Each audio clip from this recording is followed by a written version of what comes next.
परळीतील महादेव मुंडे खून प्रकरणामध्ये पोलिसांनी बाळा बांगर यांचा जबाब नोंदवावा अशी मागणी स्वर्गीय महादेव मुंडे यांच्या पत्नी ज्ञानेश्वर मुंडे यांनी केलेली आहे।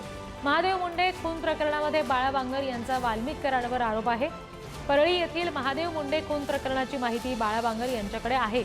पोलिसांनी त्यांचा जबाब नोंदवावा अशी मागणी महादेव मुंडे यांच्या पत्नी ज्ञानेश्वर मुंडे यांनी केलेली आहे।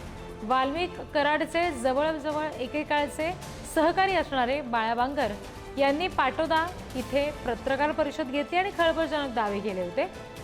आता महादेव मुंडे यांचा खून करून त्यांच्या मांसाचा तुकडा वाल्मिक कराड समोर ठेवून आला होता असा सुद्धा दावा बांगर यांनी केलाय। जसा सतीश माझा भाऊ आहे ते बी तसेच भावासारखे माझ्या पुढे आलेले आहेत आणि एसपी सरांना एवढंच आव्हान आहे की एसपी सर तात्काळ जाऊन त्यांचा जबाब घेऊन आरोपींना अटक करा, कारण त्यांनी डायरेक्ट सांगितलं आहे की माझ्या देखत झाला आहे। टेबलवर स्वतः समोर मांसाचा तुकडा ठेवलेला होता, मग डायरेक्ट एवढा फिर्यादी असून तुम्ही का अजून शांत आहात? म्हणून एसपी सरांना एवढंच आहे की जबाब घेऊन आरोपी तात्काळ अटक करा।